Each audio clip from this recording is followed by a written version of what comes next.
Hello and welcome to Giant Mess, a sloppy sports and entertainment talk show about the New York Giants, the New York Mets, movies, TV, comedy, and a whole lot more. It's hosted by Giant Mess. That's me, the real cinch, Neal Lynch. I know there are a lot of cinches out there. Don't believe the hype. Do your due diligence. Do some research. Make sure you verify. I'm verifying right now. I am the real cinch, Neal Lynch. Graduated from a Catholic high school, but not Catholic. Shocker, right? M. Night Shyamalan twist. Went to a private research university where I met a lot of Jews. Didn't meet a lot of Jews in Catholic high school, and then I met all the Jews at a private research university known for producing doctors and lacrosse players. And then I didn't become any of those things. I didn't become Jewish, no medical license that I know of, and I can't lax for shit. So that's where we stand with everything right now. You can leave a voicemail. You'd be the first male. I've had a female leave a voicemail, and she is a fucking monster. She's a monster. She literally just texted me and said, "Hey, you fucking jackass. You didn't tell me you have a date this week." I mean, this is why I don't tell you those things. You're a monster. It's my buddy's wife, who I visited in Block Island, and I'll get to that in a little bit. You can follow me on all the platforms, all the plats, YouTubes, Insta, the twits. Just do a search. Real Cinch, Giant Mess, Neal Lynch, any of those three, any combination thereof should pop up. I should pop up. Now, if you're distracted and if you don't like the glare coming off the lenses of my glasses, get a life. What I mean, is it that distracting? Just picture me. I'm in a precinct, okay, and I'm getting interrogated. Okay, I'm getting pepped with questions. Pepped, short for peppered, and I feel like I'm under the heat. The bright lights, big city. I gotta perform under pressure. If anything, the light bouncing off the lenses of my glasses should add to the suspense, the drama, the entertainment value of this frickin' pod. Anyway, on today's episode, we're gonna talk about we didn't have a show last week. I don't know if you picked up on that, but no show last week, and I'll get to that. But I'll try and briefly recap the trip to Block Island, Rhode Island, New Shoreham, Rhode Island, to visit some friends out there. Had a friend from the Tampa Bay area visit. His nickname is Ballgame. I teased it last episode, tried to preview it, tried to give you a sense of who he is and what to expect, and he lived up to it 110%. 10. I give it a 10 across the board. So there's that, and then there's my first ever date. I'm not going to go into the nitty-gritty details of the first ever date since the divorce, which officially was official in late June, even though it's been, a full year and a half where it was like, hey, you're not really married anymore. You're separated, I guess is the word. So first ever date, how that went, the feelings coursing through my veins as that went down. And my little girl's birthday. My little girl. She turned 4, and I'm going to recap the cordial, quote unquote, dinner that I had with my ex, her mother, my daughter's mother. I got to stop saying my ex. I feel like as soon as you say my ex, that's when people, they're asshole puckers, which I know that's like, what comedian talks about that or says that? Oh, I could feel everyone's asshole tighten. Yep, that's what happens when you say my ex. People are like, oh my, what's he gonna say? Oh, here he goes. So I gotta stop saying my ex. My baby mama? Nope, I'm white, can't say that. My daughter's mother. My girl's mother, her mom, Brielle's, no, I can't say her full name. Bleep it. The cordial dinner that I had at one Tommy's Tap'n Tavern. I'll briefly recap that. So we'll get into all that jazz and more on this episode here of Giant Mess. That's just the intro. Where are you going to get that anywhere else? Anyway, so the Block Island trip, I'm not going to spend a lot of time on that. I'm drinking White Claws. I got a whole new setup here. I don't know if you're watching the video, whole new setup. It's reversed. It's 180. So before I was looking at that wall behind me, and I had the big, beautiful blue curtains, the blackout curtains, which have been a fucking lifesaver, but have ruined me for other bedrooms. FYI, can't sleep in other bedrooms now. It's just like you can't sleep anywhere except here now, which is cool. And so now it's reversed. It's 180, and now I got that new. I think it's fake wood. I don't even know what kind of desk this is, but it's a little more professional looking desk than a fucking beer pong table. Beer pong table's gone, not completely gone. I know people clutched their pearls when they heard that. That's still hanging around. It's just not set out, laid out. I'm gonna pull it out for special occasions, but for right now, beer pong table, no longer a desk. RIP, RIP, RIP.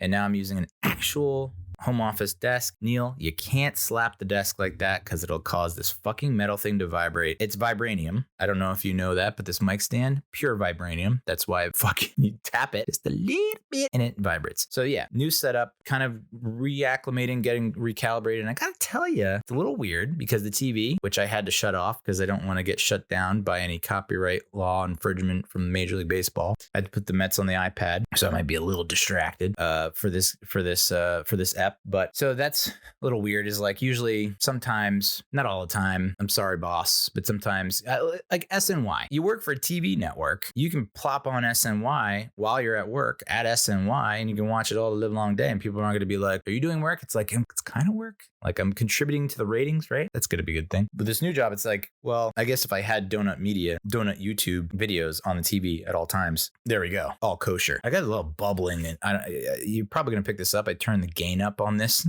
microphone and there's a lot of bubbles going on coming up. But yeah, ain't no law when you're drinking the claw. So White Claws flowing. If I do sound a little bit different, I did take a little skosh, just a little nib of a sativa gummy, just trying to get a loosey-goosey for you motherfuckers. Okay, trying to get loosey-goosey. I feel like the past episodes, it's been like tight butthole. It's gotta be loose butthole. Even though loose butthole is the opposite of tight butthole when you're in the parlance, right? By the way, this thing that I'm doing right now, if you're watching the video with the hang 10 or the hang loose thing, probably cultural appropriation. Sorry, not sorry, but also sorry to anyone who is offended, but also don't get too offended. Just be like, he's a dumb white person. So like, and then move it. Let's keep it moving. But yeah, I'm super into this now. This is like my new thing. There was a period where, I was into like, what's his name? Richardson, the photographer for Vice magazine, I think. Terry Richardson, who turned out to be a complete perv and I guess is in jail or I don't know, crimes allegedly. I don't know. Something bad was happening there. But he was all into like the like exaggerated, accentuated thumbs up when he's taking pictures and shit like that. So that was me for a long time. And then I was like, oh, Terry Richardson's perv. And like, maybe you should not do that. And I was like, all right, okay, cool. Just recently, and this Block Island trip was like, it was out in full force, but I think I did it at the fantasy football weekend. This hang 10 this is kind of like, yo, dude. And I know I don't surf not from Hawaii, but goddamn, when I throw this up, people get it. I mean, most people get it. Some people are like, do you want me to call you? What, like you picked up the phone? What's happening here? But most people are like, all right, yeah. When I do this, you get it. Hey man, let's just chill. Let's do it. So the Block Island trip, last weekend of the summer. And there's so much pressure that comes with the last weekend of summer, at least for me as now a newly single person again. It's like, oh my God, and it's sad that I think like this. I'm 41, going to be 42. No big deal. But still thinking that like, oh shit, it almost takes me back to when you are finishing up high school and like, you're like, oh, college is coming and I haven't gotten laid yet. I mean, a lot of people are not saying that. I'm assuming most women are not saying that that way. They're still having that same mindset though. There's still a subsect of women that are like, I can't go to college virgin. There's like that type of mindset going on with the last weekend of summer. Just so stupid. It's a dumb way to think, but it's like, I got to go all out. No holds barred. I can't leave anything on the field. I'm going to play my heart out. And, no, I didn't hook up or anything. Like, spoiler alert, I didn't hook up. But like, there's that weird mindset where it's like, this is it. This is it. Last weekend of summer, after this weekend, after Labor Day weekend, ain't nobody going to want to hook up. Everyone's going to couple up. It's cuffing season, right? That's like, I guess fall is like the beginning of cuffing season. Like, all right, winter's coming. R.I.P. Ned Stark, Sean Bean, may you live forever. Legend. And people are in most areas of the United States, north of the Mason-Dix, you're gonna have people that are gonna experiencing cold weather. They're gonna bundle up, they're gonna layer up, and they're gonna need someone to keep them warm at night on those cold winter nights. So there's cuffing season, right? So in my irrational brain, it's like, okay, this is the last weekend that people are gonna be all willy-nilly free form, like doing whatever the fuck. It's gonna be pandemonium across the board. Everyone's gonna be, if you're not with someone, you're gonna want to get with someone. It's hey, listen, I listen to myself. I'm self-aware. I'm Skynet. I fucking know it's absurd, but I can't help but think that. So, I go in fully thinking, okay, like this is where it all happens. And it's like, no, Neal, you're not 25 anymore, dude. You're 41, 42. You're going to visit a married couple. No, they don't have any kids. You don't have your kid. There's going to be another divorcee, not a lady. Can you call a male divorcee a divorcee? I don't know. I had the same beef with fiance. It's like, we got to come up with a better word for that. I had an old joke in my set back when I did stand up that that was about the word fiance. Like, I just can't. It's so, doesn't sound right coming out of my mouth. Divorcee also doesn't sound right coming out of my mouth. We gotta come up with better words. Anyway, so another divorcee dude, kind of the opposite thing of what I got going on, in that he initiated the divorce from his wife. He has 2 kids, older than what I have, and but fairly amicable, you know, like no hard feelings, just like, hey, I'm gonna set you up pretty well. I wouldn't say for life, but like pretty well. Meanwhile, it's like I'm in day 465 of negotiation with mine. Anyway, not bitter. So interesting to hear his perspective on how I'm handling everything, which spoiler alert, poorly as always. So a lot of talk about that throughout the weekend, like sprinkled in, but mostly, you know, as I mentioned, my buddy who's got the house in Block Island, his buddy from college, his roommate who he lived with, who he played college football with, who also, the friend also played baseball, and just hearing their stories throughout the weekend about their coaches. Like, coaches are maniacs for the most part. I'd say 90% of coaches are unhinged, dude. Like, screws loose everywhere. Like, watch your step, screws everywhere. So I completely, like, it's just you like Ted Lasso. Okay, good show, you know, and I haven't really caught up yet on everything. I watched season 1, I think I was in season 2, and I was initially turned off by Ted Lasso because I was like, I don't know if I can buy into this, like, not fake positivity, but it feels fake positivity. Like, no one can undergo that kind of shit and still come out with a smile on their face. And lo and behold, yeah, there are some people out there that can do that. But, you know, I mean, I guess toxic positivity is like what I was kind of getting the vibe from Ted Lasso. Anyway, this guy, Ballgame, is kind of like a Ted Lasso type character. No mustache, although he'd look great with a mustache, but like pretty positive, except when he's criticizing the fuck out of me and my buddy. I mean, that's what, you know, I talked about the monster in the intro. Monster and Ballgame combined, these 2 people. You have a little tiny blonde, tan, you know, works in fashion. So she has an eye, you know, a very sharp eye, like critical eye, to the point where it's like, oh, you think Kate Moss is fat? Not pH fat, like fat, F fat. Okay. Fashion. So, you know, she just has a fucking field day with me in the room. It's just like, it's her fuel. That's how she refuels. It's just like, let's just fucking shoot arrows at this motherfucker until he melts into a pool of his own blood. So Ballgame comes into town, and it's like world tag team champions back to back. Like they've managed to get it down to a science where it's like they just can knit and then pick and then pick and then knit and then and like at one point, my buddy, who is an all-star, all pro, they're one of the best hosts, like mixologist. And I know you don't want to, it sounds pretentious, right? Mixologist. You're like, oh, fuck that. Mixologist. Okay. The science of making a drink. Ice, liquid, bravo, science. No. Mixologist, dude. Like, and not cocky about it, not pretentious, just like, hey, what'd you like? I can make that. You know, not like Tom Cruise in Cocktail, or like the dude with the fucking man bun who's like doing all these tricks and whatnot. And it's just like, no, here's a fastball, 95 right down the pipe, and you can look at it in awe and wonder. So he's great, and he makes a lot of the dinners that we had there. And this was Saturday. Like, I'm there. This is like, it's not even day 2. Ballgame got there Thursday. I got there Friday. And Thursday, it's like he managed to what we call bee sting my buddy. So they went out to a restaurant, great restaurant, the Atlantic Inn. If you've ever been, if you haven't, put it on the list. You know, had a couple stiff cocks, and then had some Fowlers, which I think I've talked about Fowlers on the pod before. If not, wow. Fowlers are phenomenal. Kind of like a giant alcoholic coffee.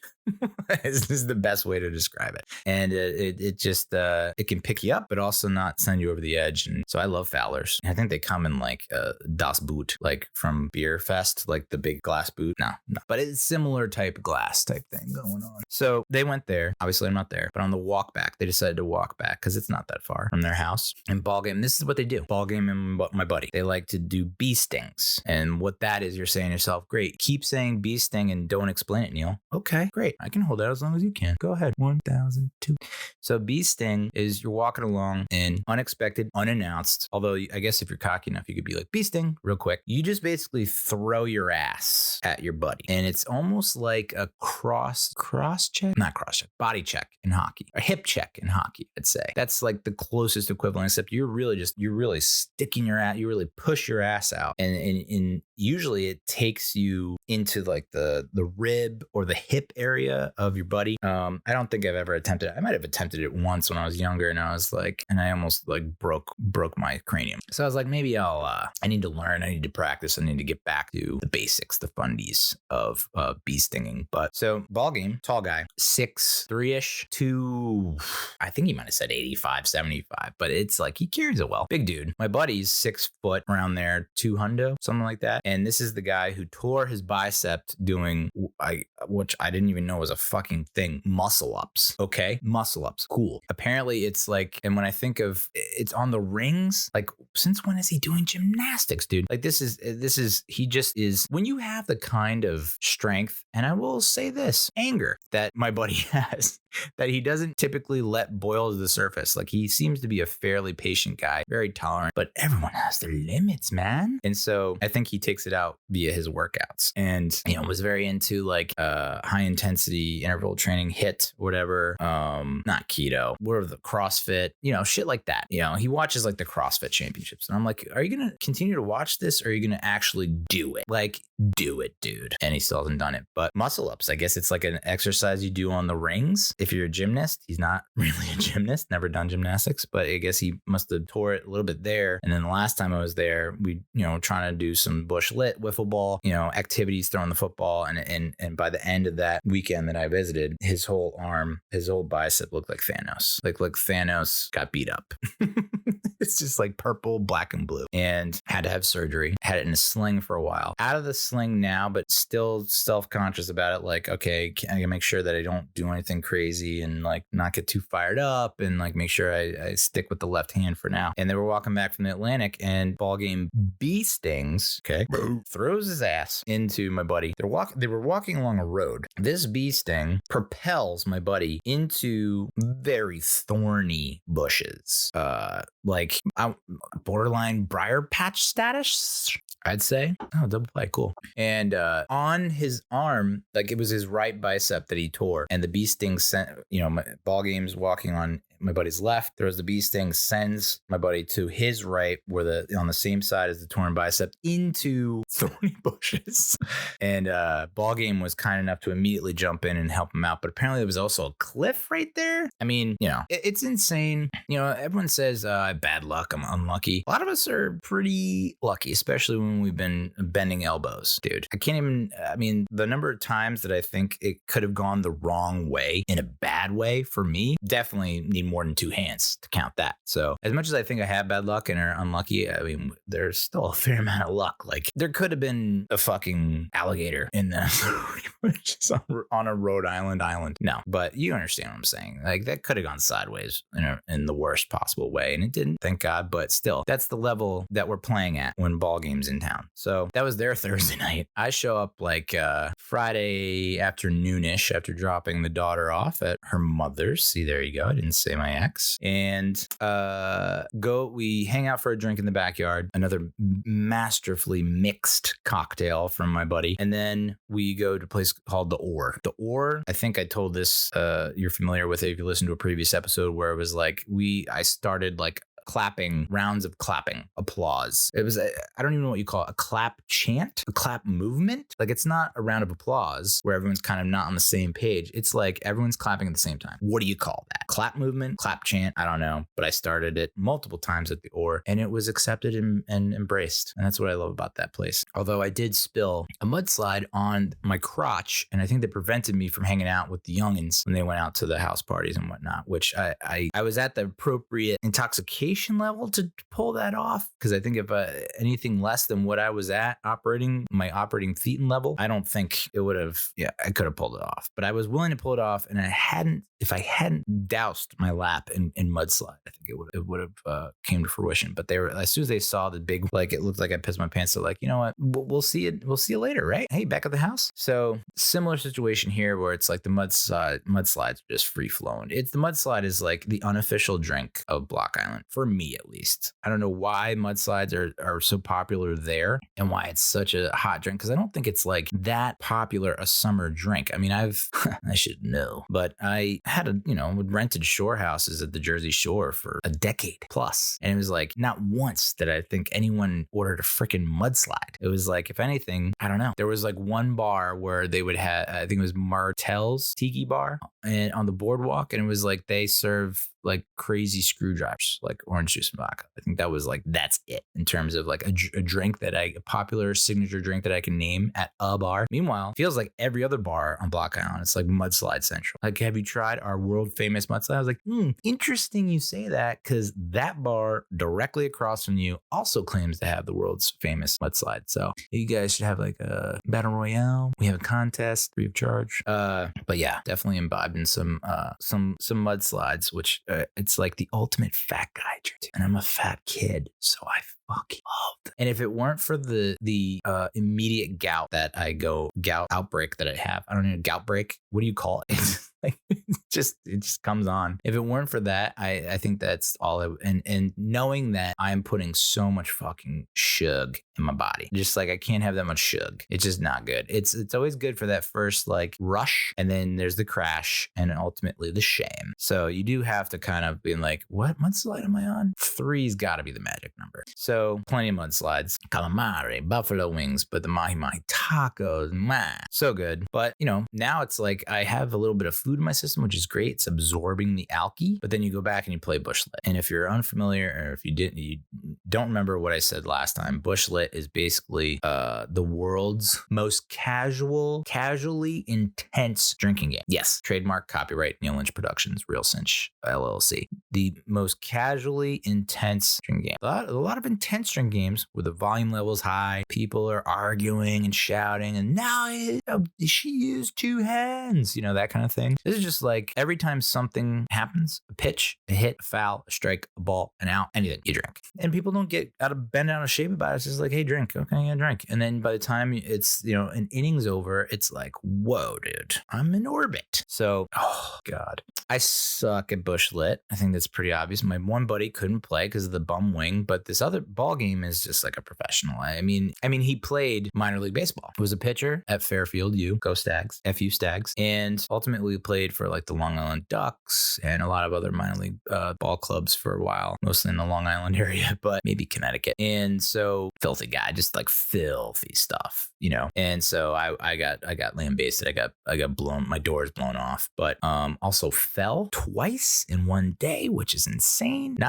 We were on in my defense, I think both are defensible. You don't just fall out of the blue. Dude. Stuff has to happen for you to fall. And so I think I was taking my place in the batter's box, but we're on a decline, a little bit of a hill, which my daughter hates hills. Apparently, we'll get to that a little bit. And just got a little too amped about my plate appearance and fell and twisted and fell backwards. But did you just fall? Yeah, just fell. Get over it. And then the second time, same day, maybe an hour later. So at least it was like it comes in bunches. It's not like it was, wow, he fell on Friday and then he fell Saturday.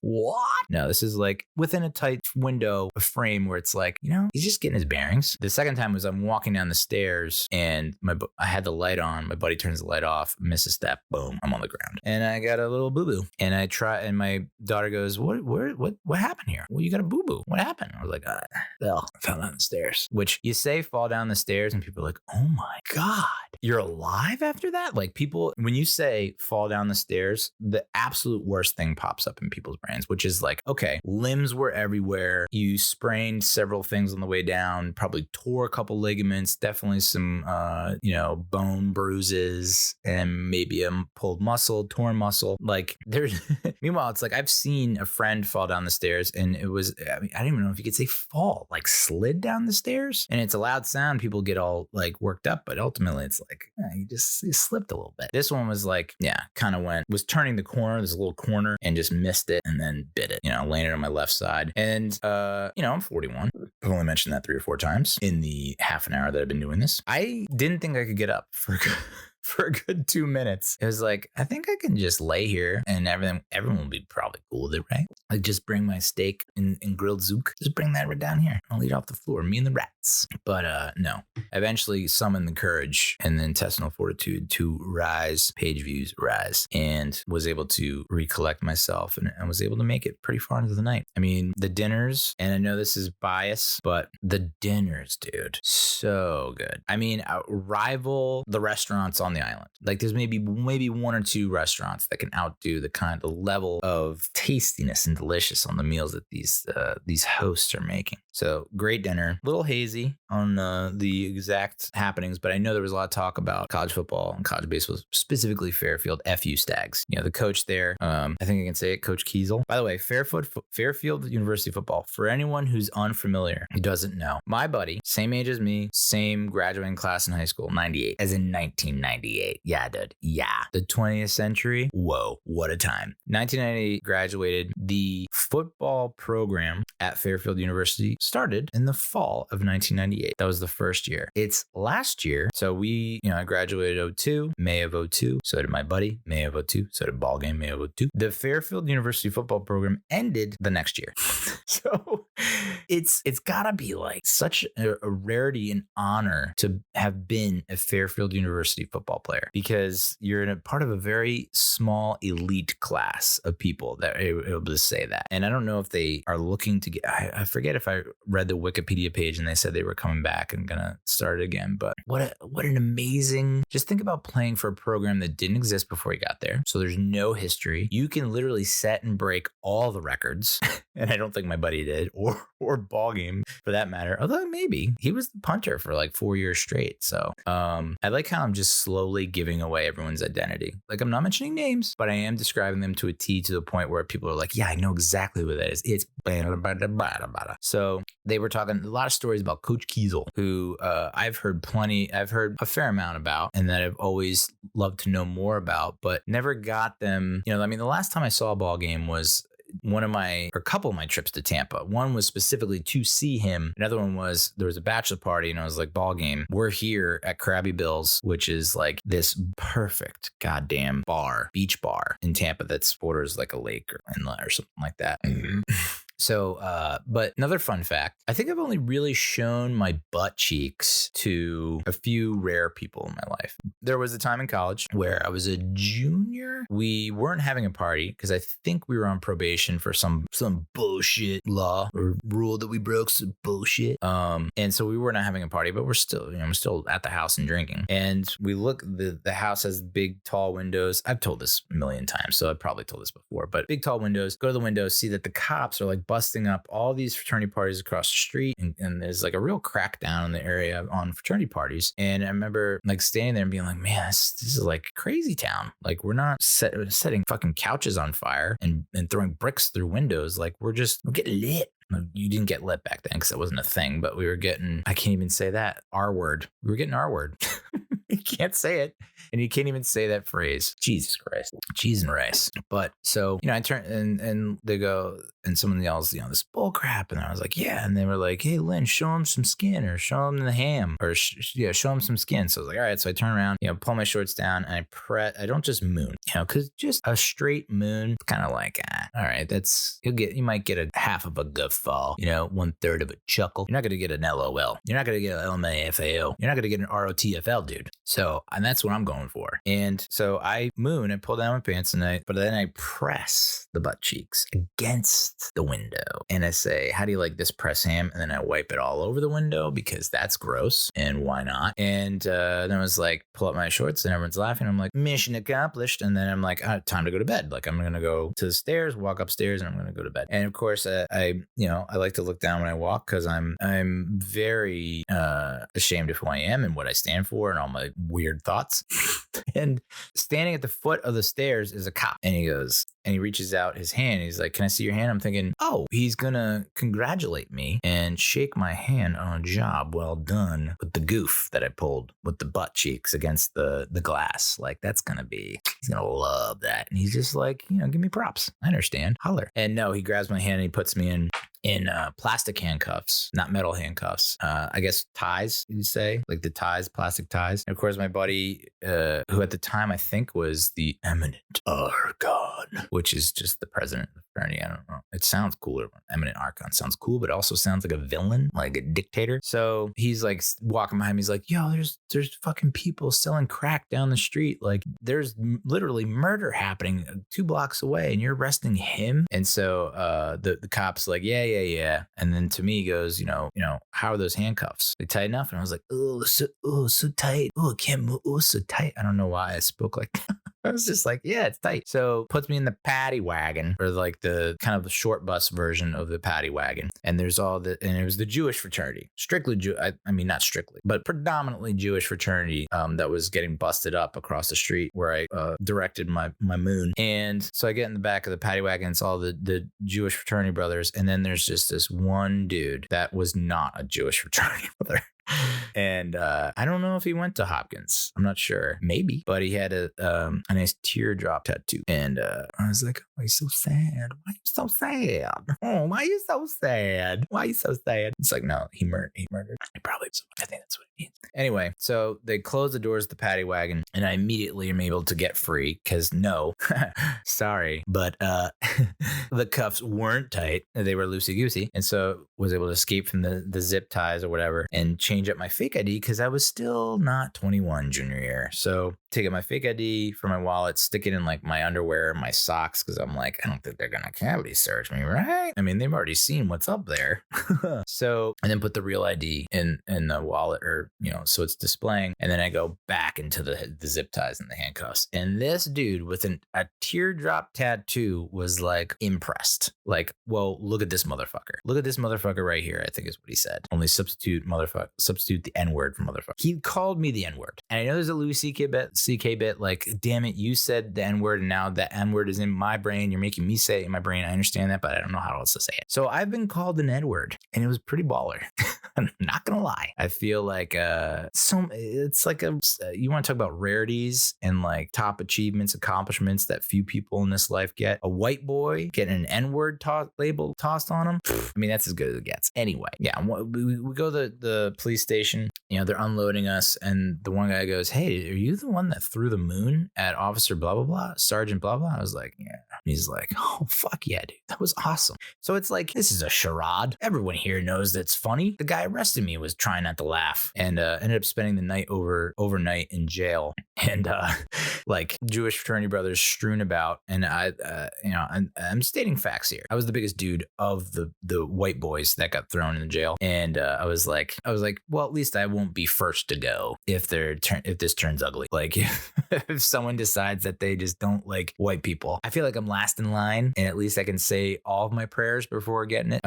But no, nothing bad happened. It was just a fucking holding cell to jail, dude. Like, calm down. And like, I felt really bad because we spend the night. Obviously, you don't get a bed or a pillow, so you're just sleeping on the floor. Or you're actually trying to hold off sleep because you're like, as soon as these lids close, I mean, they're closed forever. Like it's a permanent dirt nap. But no, it's not the case. Nothing happened. And so morning comes and they call me and they're like, all right, come on out. And they put me in another room.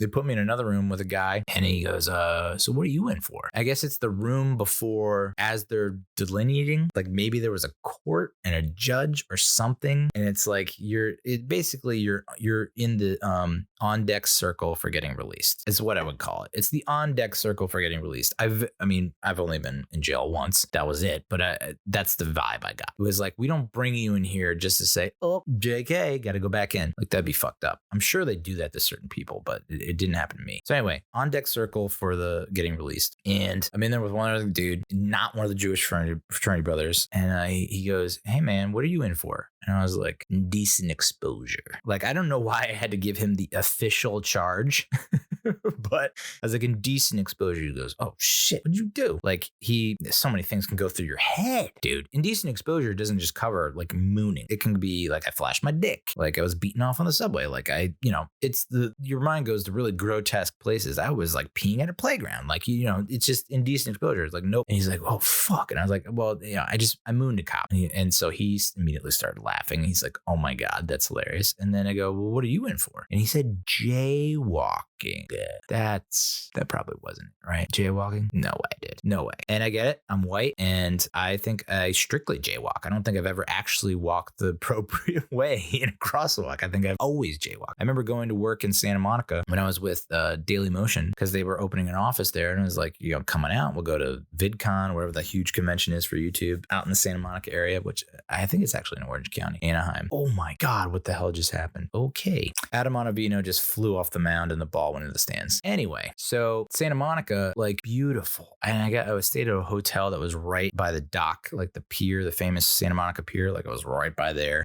Everyone was just like outside enjoying life, tan, like perfect weather, beach, water. Like it's just such a relaxed, casual environment. There's nothing but healthy options around you.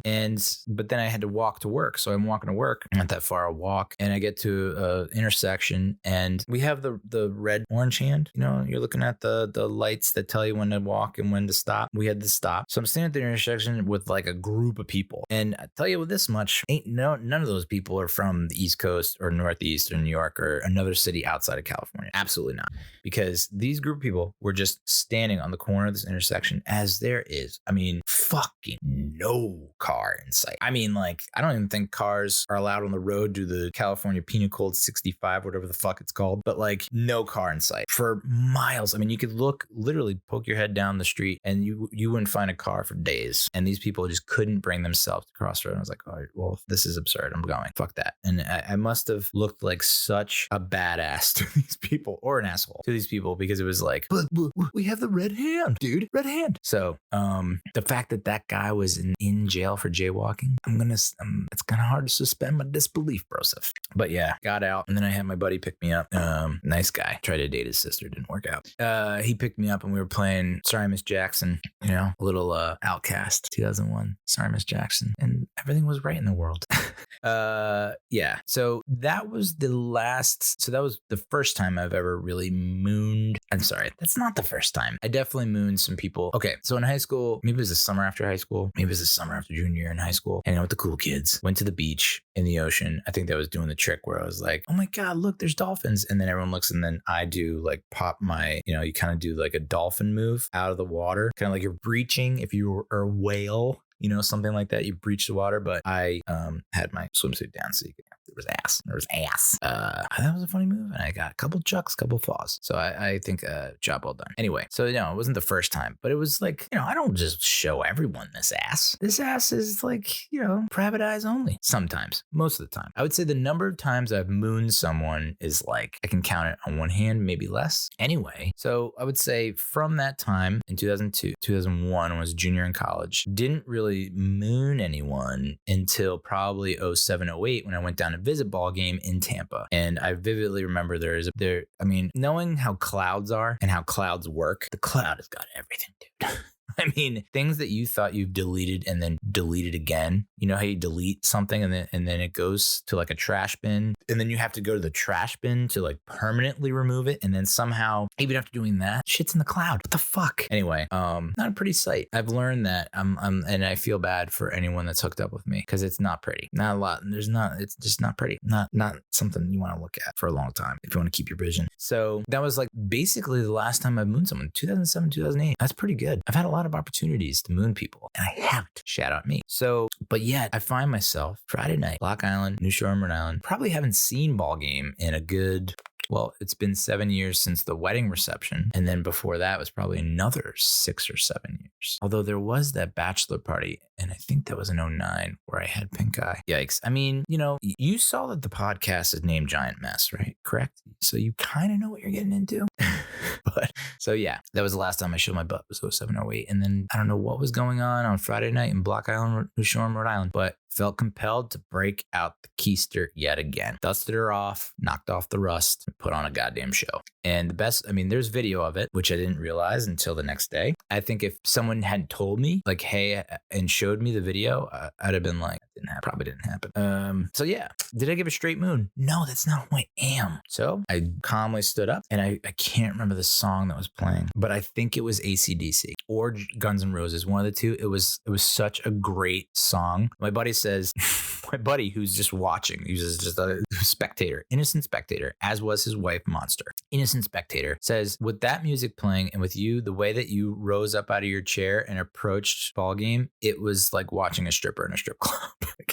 Top-notch strip club song. And then I guess the energy I was putting out there with my look, and it was like, if you have to, I mean, no offense to strippers, and I'm sure there are plenty of sober strippers out there, and kudos to them, but I don't blame you if you want to get blasted on coke or liquor, booze, or mostly drugs, right? You want to smoke up a little bit beforehand, whatever you need to do, okay? I'm fully here for you. But that's the mindset that I was in on that Friday night in Block Island, New Shore, Rhode Island. And that's why he said you look like a stripper, because it was like, I'm zooted, dude. I'm outside my level. I'm outside my sphere. And so, but then I casually, after standing up and taking a few steps towards Ballgame, casually spun or turned around, bent over very slowly, dropped the trowel very slowly, and then decided to, this is getting too graphic. I'm sorry. Damn it. You done did it again, Neal. You went too far.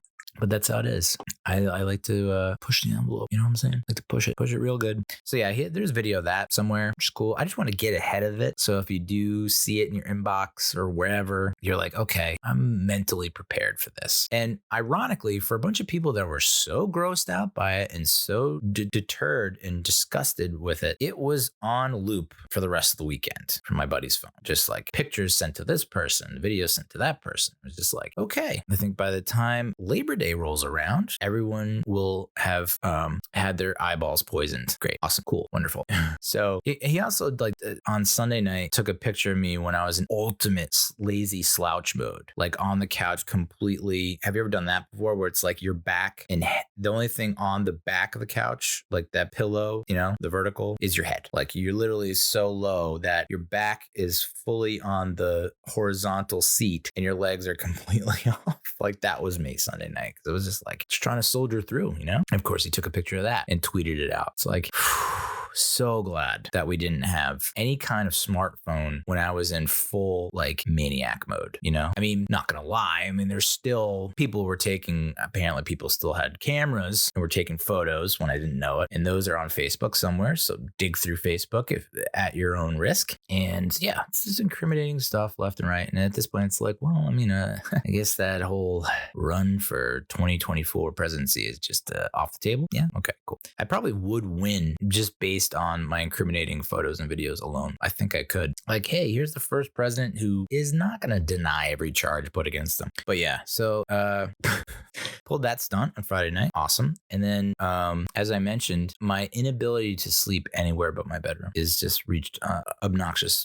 It's unparalleled. It's just obnoxious. These curtains do such a good job that any other bedroom where I close my eyes is just like, it's like I'm sleeping on the sun, basically. Like, okay, I'm inside the sun now. And so, yeah, I just don't get sleep. And so this is the same case at Block Island. Like I could not get, like, it's that sleep where you're not awake and you're not completely asleep. It's like where you probably are asleep, but you think you're completely awake. Like that to me has to be the worst kind of sleep. I'd rather not sleep. I'd rather be eyes wide open, insomniac style, staring at the ceiling than have to think that I'm not sleeping when I really am. The fuck is that? So yeah, I'm didn't get good sleep, but yet I slept till 12 to noon. And and people get so, I don't know if it's like upset or they get so excited when someone sleeps that late. Like it's like somehow that reflects badly on me. What did I miss? The fuck did I miss that was so great in the morning? What did I miss? That motherfucking rooster? Did I miss him? Like, what did I miss? Oh, well, we went out and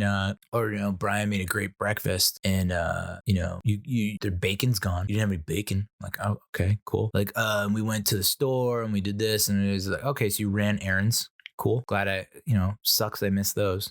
And I know I sound like an entitled fucking douche. And I am to a certain extent. We all are, right? But just let me sleep. Would you rather have me drag an ass and like complaining about how I didn't get sleep while you do your errands? Or do you want me to come out fully rested? Now, of course, I wasn't fully rested because I didn't have my blackout curtains. At the same time, we go to the beach. I finally got in the goddamn ocean. It's a great ocean. Can't talk highly enough about this ocean. And just smoked high noons. High noons were the drink of choice. And the nooners were going down nice and quick. And then ended up, did we go out to dinner that night? No, but I did shower, get dressed. And this was a long-winded way of saying that my buddy, who has a high tolerance for criticism and for shenanigans finally snapped. It was like the two of you, Monster and Ballgame, cut it out. Like not those exact words, but you know, he wasn't like fucking Uncle Joey from Full House, but he basically snapped and was like, oh, because I'm not doing, you know, because I'm not, oh, it's not like I'm doing everything around here, you know, making a comment like, hey, I'm doing everything. So that's how that's the scenic route of how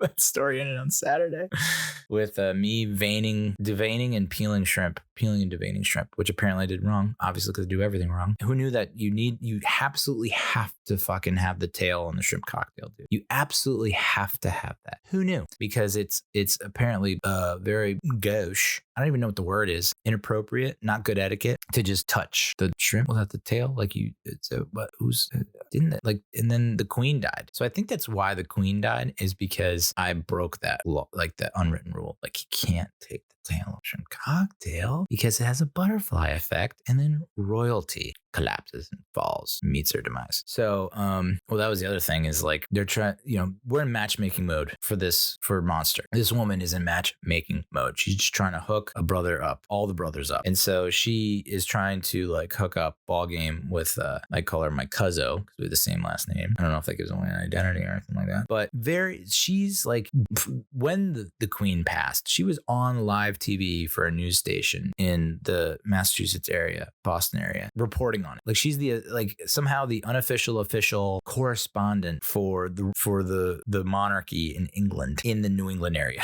I guess is the way to put it. And she fucking loves the queen, and it must have been devastating for her that the queen passed, but she was on TV. Anyway, why would anyone think that a woman obsessed with royalty and the monarchy and the queen and Princess Diana, why that person would be such a great match for the dude who lives in Tampa and has a nickname Ballgame? You explain it to me. I don't know, but apparently it might be working. I don't know shit about relationships. I think that's pretty clear right now. I don't know dick about relationships because I've been wrong about everyone.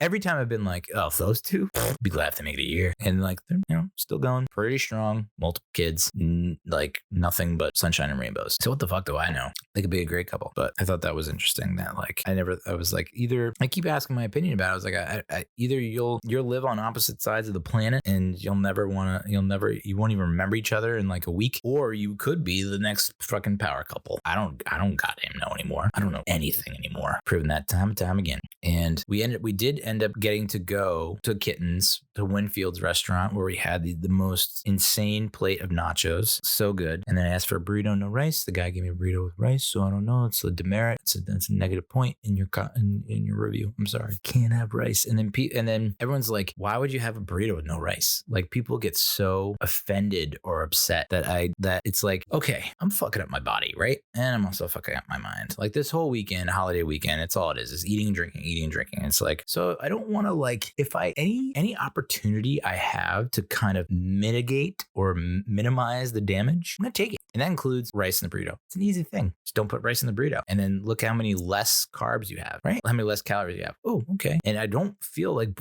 rice. Dude, I don't think that rice adds much to a burrito. Maybe I just haven't had the right rice. But I'm telling you, I've been going no rice on my burritos for years and never had an issue. The flavor's the same, if not better. And I don't feel as full. I don't know. Call me crazy. Call me maybe. Charlie Ray Jepsen. It's been 10 years since this fucking song. God.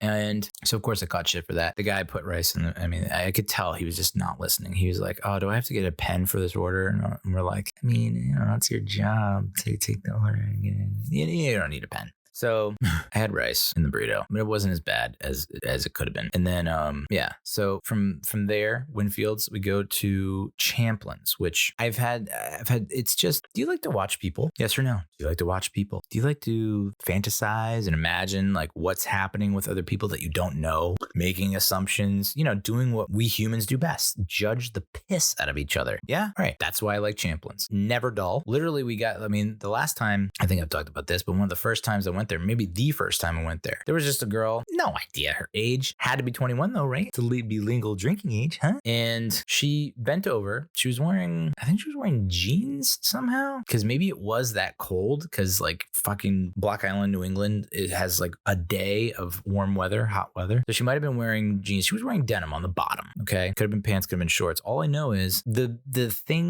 trend that's in for girls wearing denim is to have it just look like you've been attacked by a bear or a raptor. Like there's just huge shreds and tears out of the legs. So that's in, but she's bent over and I'm looking at her derriere and she has like it's almost like someone cut the bottom of the butt cheeks out of the denim, the pants, the seat. So I can kind of, you know how there's under boob? That was huge back when I was blogging for the men's site. Like 41 pics of Irina Shaykh's under boob. It's like, who is looking at 41 pics of this?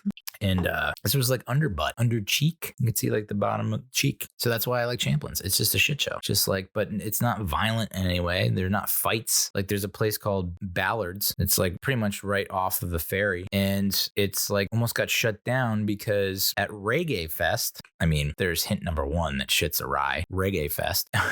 People were getting roofied and shivved. Now I understand that's not funny to a lot of people, especially those that get roofied and or shivved. But then the cops come, break it up. Apparently this bar, Ballards, which looks huge. It's not like a small place, has like zero security. There's just no security guards, no bouncers, no anything. I guess because it's like, why would you need it? It's Block Island. Like people are, anyway, cops break it up. It spills out. So all the people are getting kicked out. It spills out onto the ferry. So people go back to the mainland because a lot of people that hang out at Ballards or the Ballards, as my friend's mom likes to say, they're not people that have houses or rent houses or have a house or live on the island. They're people that came in for the day. So it's the day trippers. So they come in, they fuck shit up, and then they get out. It's like, we're gonna come in, we're gonna rattle the hornet's nest, and then we're out. And so they spill out onto the ferry, and apparently there was like just a fucking Royal Rumble brawl on the ferry.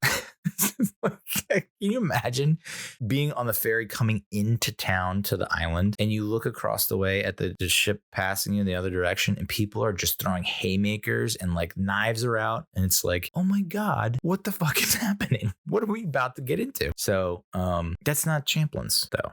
There's no violence at Champlins. It's all love, and it's just a lot of people doing funny things. Like we got that. It's at the end of a dock. It's a dock bar, which I love. Dock bars, I love beach bars. At the end of a dock, and there's just awesome boats lining this dock. Like there's no open space anywhere. And I can imagine, and I brought this up, like if you are at one of these docks where they just kind of pack all the boats in as if it were a car parking lot, but zero space, like they don't leave any space really in between. Like there's no row. Like at a parking lot, there's a row or column where you can like come out of your spot and you can drive. That's not a boat parking lot. Like the boat parking lot has zero room. Like they're almost all touching each other in a big clusterfuck. And so like if you have I was like, what if you have that boat? Like the boat that's like the nucleus of this cluster, like right in the middle of all these boats. Like, do you just never leave? You just have to wait for everyone else to leave? Like, are you basically getting out of here in like November? What happens? And they said that one of their relatives experienced that, and he like lost his shit because like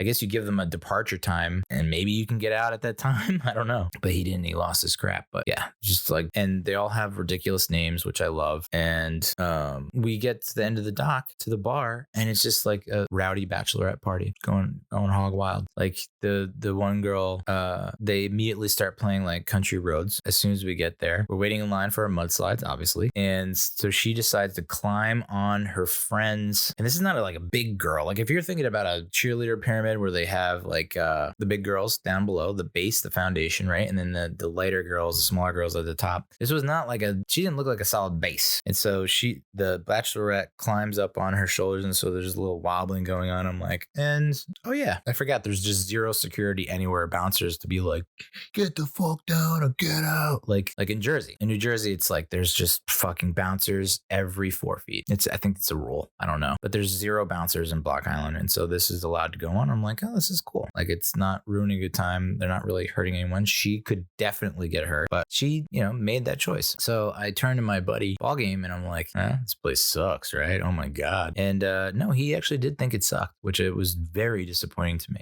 Obviously the lines for drinks are very long. I think they could definitely do a better job. Like they basically have a counter where you can go up from the outside and there's the bar. And so the bartender can serve you, but there's also the bar on the other side and there is no other bartender. So you basically, I don't even know if there was another bartender bartender on duty at that point, but like the bartender that has to go back and forth, from side to side. And it's just like, that's the one knock I have on that. It's just like, this is so inefficient. And the amount of business that you could be doing if you had another bartender and there's a bar upstairs, fucking crank that one up. It'd be overflowing with cash money. But so we get our drinks, and they didn't want to stay out in front where all the action is. They wanted to go up, upstairs inside. And it's like, all right, well, we can't really see anything. All we can see is like this rich boat owner trying to like finesse these pimp my ride hot girls. And when I say pimp my ride hot, I think you know what I'm talking about. Like there's a lot of work to be done, and they've done it. And they've put we heard you like fake boobs, so we put fake boobs in your fake boobs. We heard you like extensions, so we put extensions on your extensions, that kind of thing. A lot of mods, a lot of car mods on the Pimp My Ride hot model. And so it's like, that was basically, I guess, our entertainment was like, okay, we're just going to look at them and then make the worst possible assumptions. And of course, the guy down below, the boat owner, was like rocking Voove Click or whatever and like popping the cork in their direction to get their attention. And it's just like, and what do you know? Lo and behold, we're like, oh, they're leaving. And they're going right on that boat. It's like shooting fish in a barrel. So yeah, that was, I would have loved to have been out where there were more people and a lot more action. And, we come with a story or three from our experience with Champlain's, and nope, they just weren't having it. It was such a bummer. But so then we went back to the house, and, I helped making dinner. It was just, the dinners, the food, shrimp, oyster, clams. They went clamming on Sunday morning. I made it. I said, I got to hang back because my buddy can't with the bicep, I don't want to leave him alone with the dog, it's like, so I'm just going to hang back, and I just let them do all the clamming, which is such a weird concept to me. Cause it's like, okay, so the clams aren't normally here. There's a boat that comes by and like drops them here so that people can then go in the water and then take them out of here. Got it. It's just like, and somehow that contributes to sustainability. I know there are people out there who know about sustainability and are probably shouting their tits off about how like, oh, you don't know anything. You're so ignorant. Like, yeah, dude. Yeah. I've said it multiple times. I'm ignorant as hell. So they went clamming, and they were out there for like, had to be solid 2 hours, and they got 91 clams split amongst 4 people. Is that enough? I don't know. You tell me. But ended up finding out how to prepare clams, which is there's got to be a time lapse video out there of it because it looks so cool. Like basically, you have this big pot on the stove. You have liquids, probably some wine or whatever, and then you crank up the heat, and the clams, they eventually just kind of pop open. So this is them closed if you're watching the video, and then they just kind of slowly and they just pop. And it's like, oh, they're done. That's how you know they're done. So that was pretty cool. But then I just got eviscerated, dude. I got eviscerated about how I'm handling this divorce. And it all started with, I can't say that. My daughter's mother, my child's mother, my daughter's mother, gave me the option. She's like, hey, when you come home from Block Island, Rhode Island, you can come and pick her up and have her, or we can try to have a cordial dinner for her sake. And I was just like, okay, all right. We're supposed to both be with her on her birthday, so let's just suck it up. All right. Lord knows what your actual opinion of me. I know you won't tell me, but it's got to be pretty bad for you to think that I can't sit down for an hour for dinner. So they were asking me, oh, what time is the dinner? I was like, oh, I'm not really sure, but I figure if I can get home by like 5 or 6, maybe it'll be at 7. They're like, you don't know? You don't know what time dinner is? What? You need to take control of your life. And I was like, hey, brother, sister, preach, okay? I need to take control of my life, but I can't and I won't. And it's such a simple thing that you just put your mind to it. And it's like, yeah, but what if your mind is like a cesspool of sewage? Water. Like, what do you do? And that's basically the case with me. But, they're like, you need to take control of your life. You need to take the reins and say, we are having dinner at this place at this time. And it's like, okay, I don't know how that's going to change anything. I don't know how me trying to dictate what's happening is really going to change anything. And they were like, that's horrible. It's a horrible way to think. It's a horrible way to be. And I was like, or I could just not stress about it and just be like, I control what I can control. How about that? And they're like, and this guy she's seeing, like, you need to be able to go to her and say, hey, if you are getting serious with this guy, then I need to talk to him and you need to talk to me before he meets Brielle, and we need to make sure we're on the same page and blah, blah, blah. And I'm just sitting here going, okay, so say I do that. And then I meet the guy and I put on this tough guy act like, hey, don't do this to my daughter. You need to make sure you know what I mean? Like getting that kind of like lower the voice, like lay down the law. And it's like, or what? It's like, like basically, not to bring up fraternity again, but there was a pledge class when I was a senior. Maybe I was a junior. I think I was a junior, and they were freshmen. But I hung out with a lot of them because I was trying to hook up with one of their friends. So, and meanwhile, like half of them are my age or older. That's how fucking weird that is. But so they used to have a chant where we'd be like, "You guys need to do this," and normally like pledges would be like, "Yes, sir, okay," or one of them would be like, "Ah, screw that." This class, pledge class, would just say at the same time in unison they'd yell, "Or what?" It's brilliant because I was like, oh, okay, checkmate. Like I'm gonna lay down my queen. Like I don't know how to respond to that, how to like counteract that, because eventually it's gonna hit a limit where it's like, I don't think we actually do that to them. Like I think we're actually committing a felony by doing this.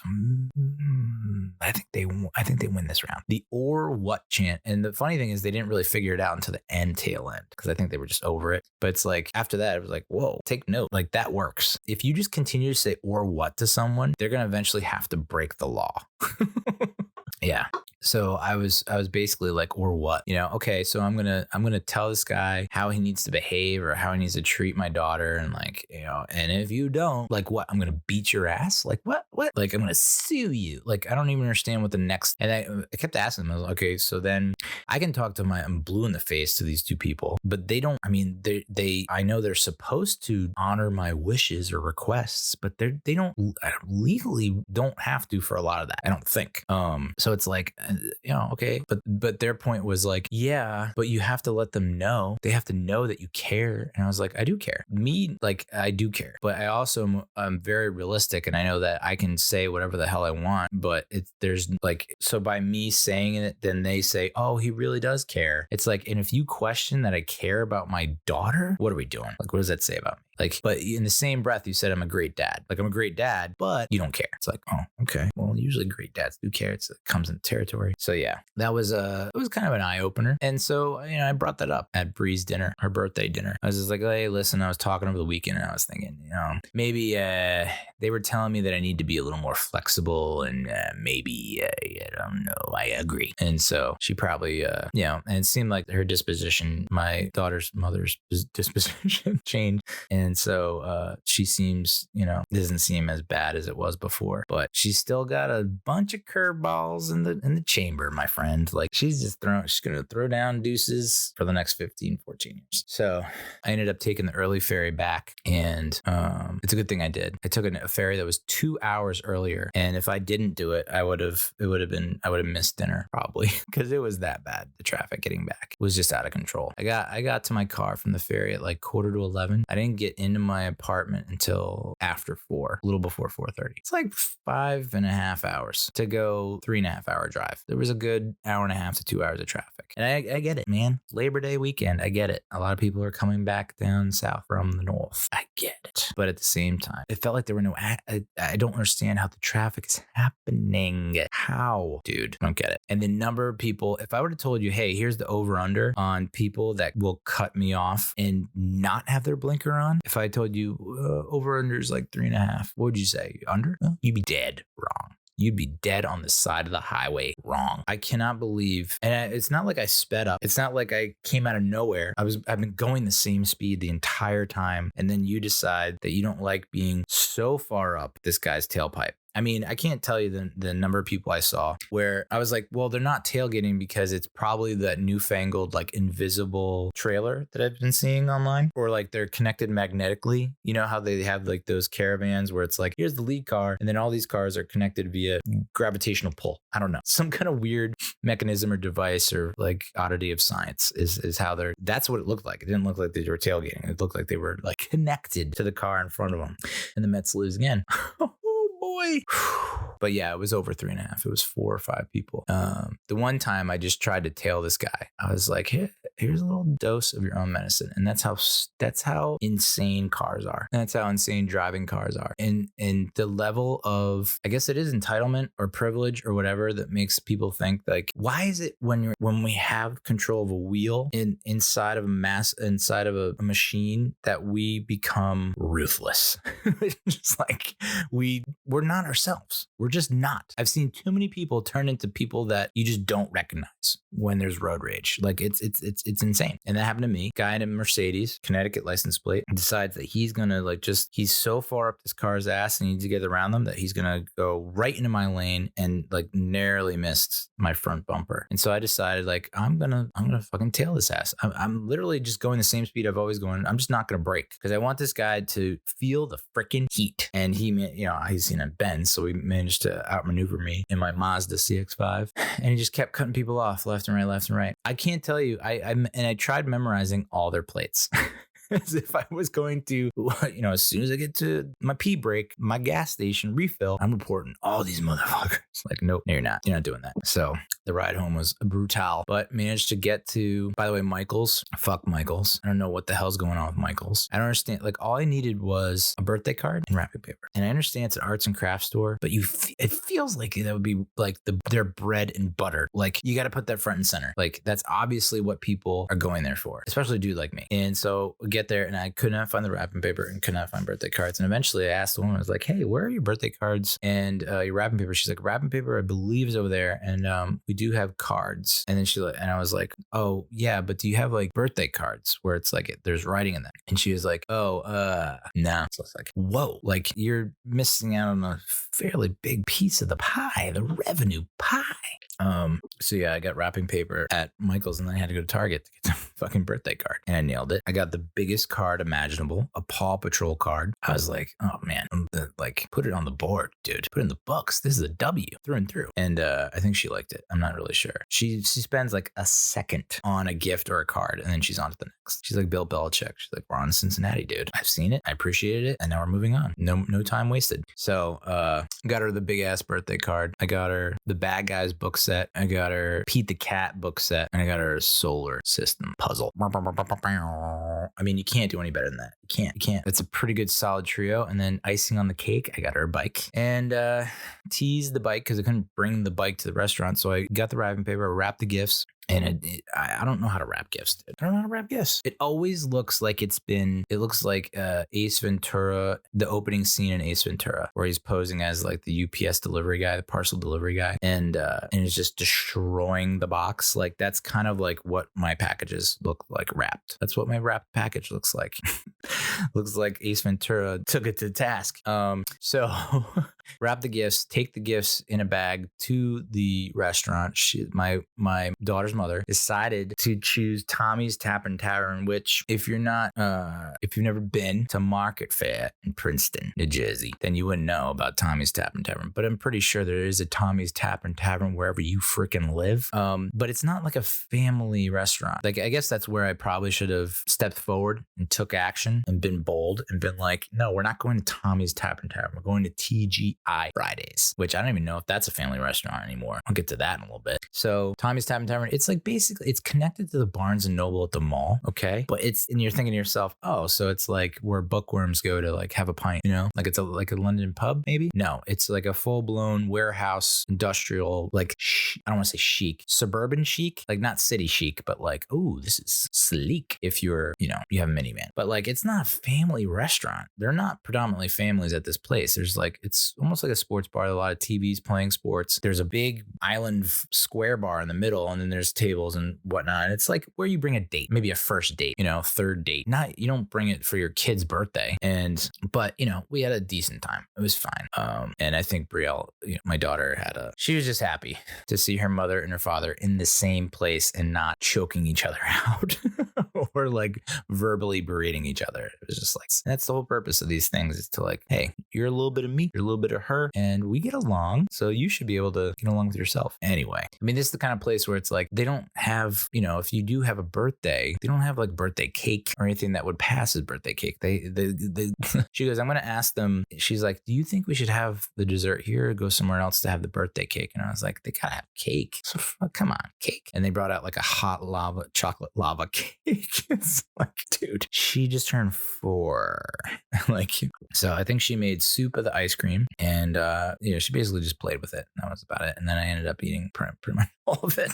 But then I got to have her for the night, which was nice. Labor Day, she got to come over and stay over, and that was nice icing on the cake to do that. And then Tuesday, had my first date ever since the divorce. My first date since I met my ex-wife. I want to say, I know it's a lie, because that was October 31st, 2013. I guess this might be breaking news to her, but I was seeing another girl at the time. So my first date with my ex-wife was Halloween night 2013. It was the day after Halloween night 2013. I had just torn my meniscus in my left knee again, playing on that stupid artificial turf field in Hoboken again.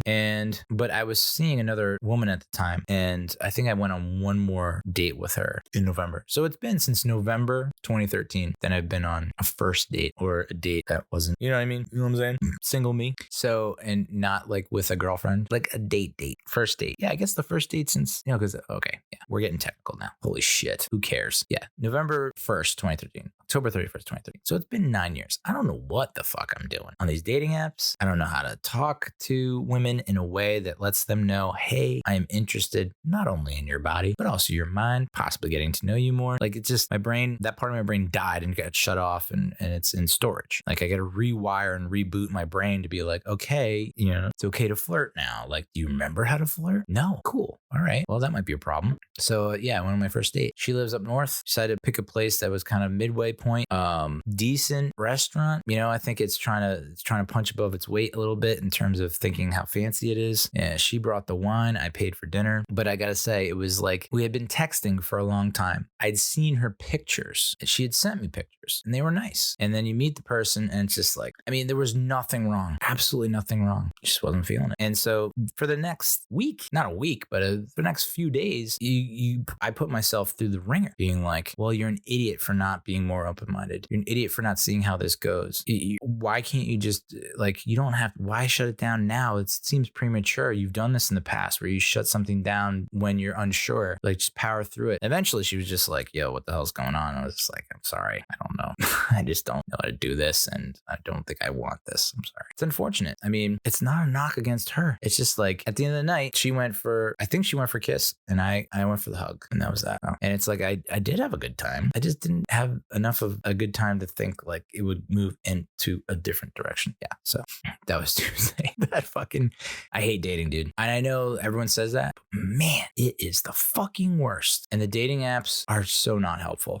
They just want money, dude. Money. And way too much money. And I've said this to other people. Why the fuck are you charging $80 a month? You can't do $8 a month? Like, you cannot make me pay more for this than I would Netflix. You can't. I'm getting hours of entertainment from Netflix. I'm getting hours of agita and frustration from these dating apps. It's not, I don't like this. And you want me to pay $80 a month to get kicked in the dick? And think about all this, regrets. Like, oh, I swiped on that person, but it's like, I didn't really look at their profile. You just went based on judging a book by its goddamn cover. So yeah, it was fine. But it was coming off a long ass weekend where, so many multiple mudslides, that I was probably not bringing my A game. But I was like, I have to do this. We already put it off a week because she couldn't do the thing, and I was trying to do this, and yet again, the pod is ruining my life. But it's tough. I have to I thought dating was over. Yeah, I thought it was over, and now I gotta get back into it. He sucked me back in. So many, and I can't tell you how many there have been amazing dates where it's like, holy fuck, were we floating above the ground at one point? Like, were we levitating? And then you never hear from that person again. You're just like, oh, what? And I don't know. That's what's so weird about relationships and shit, which I'm not good at. I fully admit I'm not good at it. But, I just think I'm not gonna stress as much about it anymore. You gotta do this and you gotta do that. It's like, or I could just keep doing what I'm doing. And if someone wants to get down with that, you can't beat that with the bat, that kind of thing. So with that said, I do have another date this week. Holy fuck. And the call that I left a horrific voicemail. And the fact that she still accepted drinks with me is deserves like the Purple Heart, like badge of honor, something like that. Because I mean, I butchered the voicemail and then I butchered the call, basically. Like I decided to take her call while I was doing my weird walk around the complex where I have ankle weights and I'm carrying weights and I have a weighted vest. So I'm like talking and I wasn't out of shape when I was just walking, but walking and talking. I wasn't breathing heavy when I was just walking, but then you got to mix in the talking, the walking and the talking, dude. And then you get out of breath and then you sound like a fucking huffy puffy perv, dude. Cause you're trying to talk and you're like, yeah. And like she's still accepted. So it's like either she's into creeps, which is great for me, or she's being polite. Either way, I'm sure it'll work out just fantastic. I said at the end of the talk, this is how little I've talked with women I'm attracted to over the past 9 years. I ended the call by saying, thanks so much. I think I said, I don't want to take up too much of your time. Thanks so much. I don't think you could pick a worse way to end a conversation. And I'm not really great at ending conversations anyway. I mean, ipso facto, I'm almost at 2 hours on this friggin' episode and I haven't even gotten to the Giants and Mets yet. But yeah, I mean, that's how bad it can get. Thanks so much. Appreciate it. Circle back on Monday. What the fuck? So dumb. Butchered. Billy the Butcher is what they call me when I'm on the phone. I'm just better in person, dude. So yeah, date life. Fuck that. And then I had Bree from Wednesday through Sunday. Ended up going to Target again and picking up her bicycle helmet. Got her a nice unicorn bicycle helmet. And then picking up birthday cards yet again because it's my sister's birthday actually today, the 13th of September. And so trying to pick out a birthday card is the worst. And I think it should be a fucking criminal offense when these card companies make the most low effort cards on the planet. Why, dude? There was a card that said on the front, dude, period. You open it and it says, it's your birthday, exclamation point. And you have to pay for that. That's not free. You have to pay for that. Someone got paid to make that card. Someone got paid to come up with the idea for that card. Ooh. And that's what you have to wade through. You have to, I swear to God, 95 to 99% of cards, greeting cards, are pure trash. Garbage. Like, someone approved that? Someone greenlit that. Someone was presented that and said, fuck yeah, dude. We're in the money. Like, that happened. Someone celebrated that. So that's so frustrating to me. My mom's like, you should become a Chinese fortune cookie writer. I was like, I mean, how much does it pay? Benefits? Can I work remotely? Oh. But yeah, that was the majority of the trip there. I was able to pick out the bicycle helmet. I was able to pick out even a new pair of boots, and which I could, that's another problem I have with Target. I've said this before, but the fucking layout in Target doesn't make sense. Trying to find things in Target, even if you use that kiosk, doesn't make sense. And then there literally is a huge sign that says shoes. Doesn't say women's shoes. There's not a sign that says women's department and then behind that says shoes. Nope, it's just shoes. So I go there and I'm looking around. I'm like, all these shoes look like super feminine, and I'm only really seeing pictures of women around me, and there are really only women in this section. I feel like these are only women's shoes. So then I go walk over to the guy by the fitting room, and when you have, like, maybe this is just me, okay? But I think I did a panoramic view from the shoe section, and I'm like, I don't see any other men's shoes anywhere. So I go over to the kiosk to use that, even though it's like useless, and there's a woman who's just like camped out in front of it, and she's like putting back a full cart of clothes, and I'm just like, fuck this. I'm not going to say excuse me. Like, you got your job. I can do something else. Look, there's a dude at the fitting room. Let's go ask him. So then I beeline it to the guy at the fitting room, and my peripheral's off because I'm tunnel visioned out because I'm like, I'm on a mission. And I go up to him and go, hey, so I know that you have the shoes, but where are the men's shoes? And he goes, literally right in front of you. And I was like, well, you're in front of me. So are the men's shoes in you, dude? Are they behind you? No, it's like, just look left and there's men's shoes, but it's tucked away in the back corner of friggin' Target, dude. How am I supposed to see that? I don't know, especially when you're blinded with rage. But got the boots. Picking out the cards alone had to be half an hour to an hour, just because they have an unlimited amount of friggin' cards. And the amount of FOMO, the fear of missing out on a good card, card, which I can't even do the letters on that. FOMOOAGC. The fear of missing out on a good card is strong when you're in that section because it's like there's so many, but yet I keep coming across stinker versus stinker versus stinker. And there's one stinker that's like not as stinky and sort of funny. If you really know the person and they know your sense of humor, you can be like, all right, I guess that would get elicit some kind of reaction from them.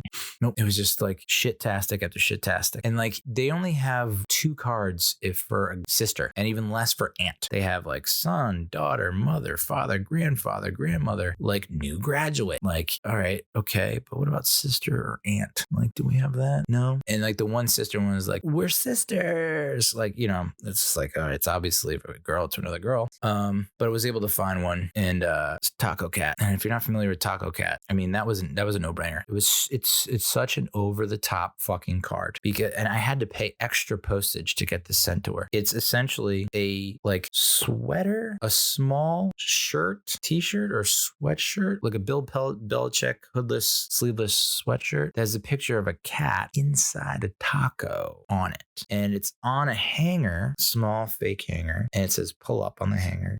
You pull up and it sings a song about Taco Cat.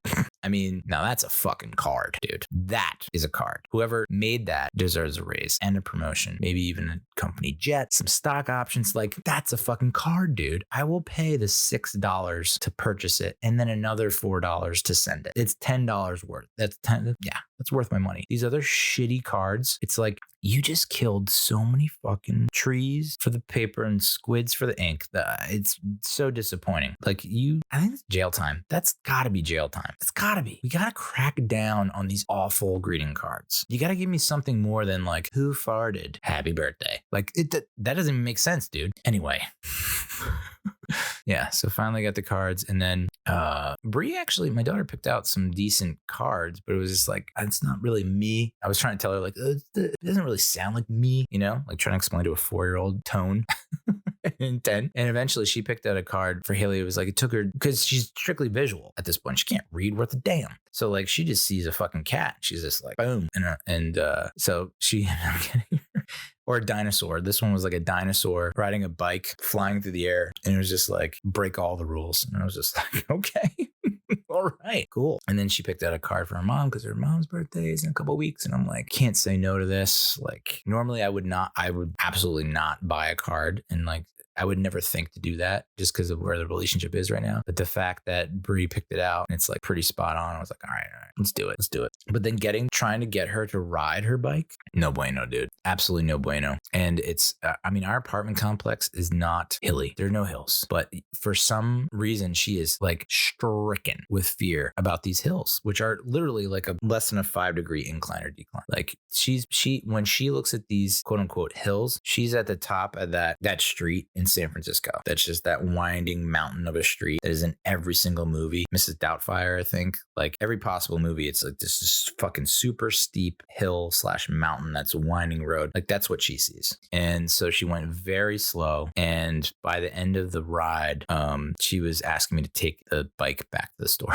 I was just like, this did not go how I expected. I was expecting you to run away with this thing. Like I would never see you again. Like this was your ticket to paradise. And instead she was like, didn't even want to be on the bike, was like walking next to it. And then eventually was like, you walk it. And I was like, this is your bike, lady. You need to take ownership of your bike. And then she was just like, take it. I don't care. Take it back to the store. I was just like, all right, well, we're going to chalk this one up to you being tired and not getting your nap. And you're going to sleep on it. And when you wake up, you're going to be like, let's ride. Bronco Nation. It's rad. So that was a bit of a downer, but it was also, she somehow fell off. This bike has training wheels and she fell off the bike.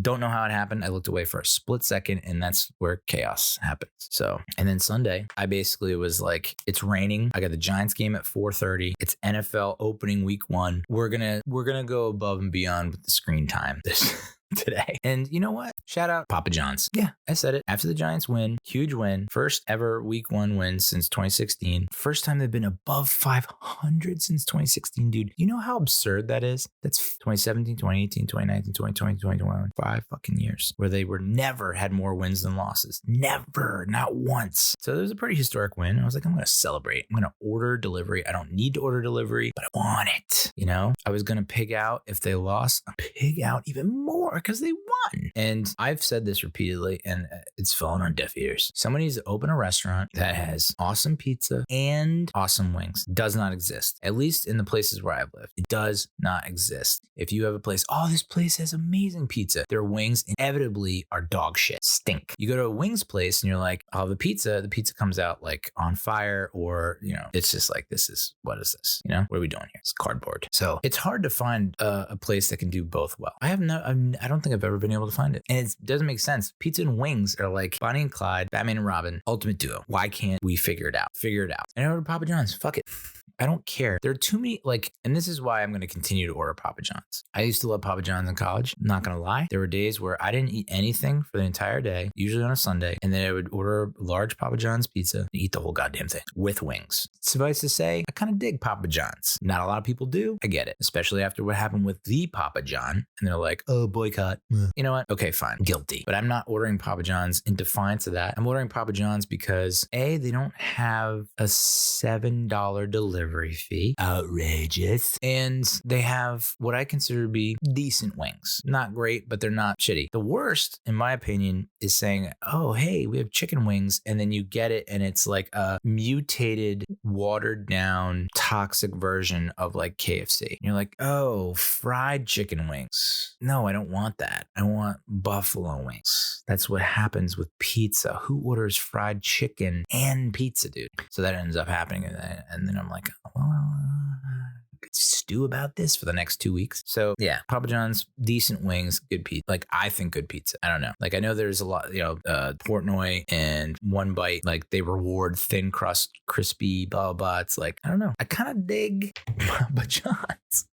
And then they asked me to rate it because I ordered it through Uber Eats and they asked me to rate it and I gave it 5 stars and I was just like, it's some tasty shit. And they gave me $6 off just because I gave them a 5-star rating. I mean, that's how you do biz, baby. That's how you get customer loyalty. All right.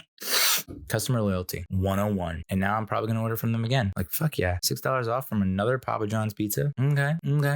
Have not had good experiences with the deliveries lately. I don't know what's going on with delivery people, but I've now lived in back-to-back places where it's just impossible for delivery people to figure out. They just can't. Like even, and this is why I used Uber Eats, is because it's like Uber, they basically have a pin where you are. They can geolocate you via the satellites or whatever. And so they can give the exact location, as opposed to Grubhub, where it's like you put in your address and it's like, this complex is big. It's like 2 or 3 football fields, 2 football fields maybe. So like if you put in the address, it's going to take you to like a fucking 200 yards away, completely you might as well be in another town. So that's why I picked Uber Eats, because it's like it puts the pin right where I am. So they know to drive to that pin. Somehow Uber Eats, the delivery person, just ignore, and I put in the instructions. They just ignore that completely and they drop it off at, so I'm 1203. They drop it off at 12003. Okay.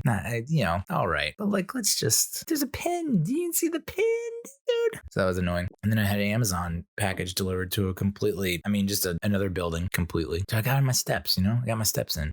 But Papa John's, that's love right there. $6 off just because they gave you a good review, good 5-star rating. I've been eating from the same Mexican place for fucking almost a year now. Always giving them 5-star ratings day in, day out. Can't get a goddamn dollar off. Not a single reward. Papa John's, you're my shit. You're my clique. You're in there now. And I'm not boycotting you because of whatever happened with the dude. I don't even know. I just know something happened and people are boycotting because that's what people do. They cancel and boycott. It's really sweet. But